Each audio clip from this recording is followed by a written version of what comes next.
Hi friends, நம்ம நெரிஸ்காலில் பார்த்தீங்கன்னா இது வந்துட்டு கொடி பசலைக்கீரைங்க. கொடி பசலையிலே வந்துட்டு நம்ம கார்டன்லேயே 2 வகையான கொடி பசலை இருக்குது. ஒன்று பச்சை கலர் கொடி பசலை, இது வந்து சிகப்பு கலர் கொடி பசலைங்க. அப்புறம் இன்னொரு பசலை வந்து சிலோன் பசலைன்னு சொல்லுவாங்க, அதாவது தர பசலை.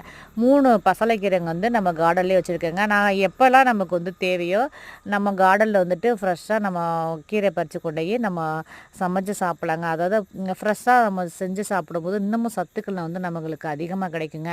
அதாவது வாரத்தில் வந்து 2 நாளாவது கண்டிப்பாக நம்ம வந்து கீரை சாப்பிடணும். கீரை சாப்பிட்டா தான் நமக்கு சத்துக்கள் நிறைய கிடைக்கும். ஏன்னா நம்ம கடையிலலாம் போய் நம்ம ஆர்கானிக்காக கீரையெல்லாம் நம்ம வாங்குறது ரொம்ப கஷ்டம். இந்த மாதிரி நம்ம கார்டனில் பல வகையான கீரை வந்து நம்ம கார்டனில் வச்சு நம்ம நமக்கு எப்போ தேவையோ நம்ம வந்துட்டு அதை ஃப்ரெஷ்ஷாக நம்ம பயன்படுத்திக்கலாம். அதாவது கீரையிலே பல வகையான கீரைகள் இருக்குங்க. நமக்கெல்லாம் வந்து ஒவ்வொரு கீரையும் நம்ம பார்க்கும்போது நமக்கே புதுசாக தெரியுது. ஏன்னா இப்படிலாம் ஒரு கீரை இருக்கான்னு வந்து நமக்கு தெரியுதுங்க. அனைவரும் இயற்கை விவசாயத்தை நேசிப்போம். நன்றி.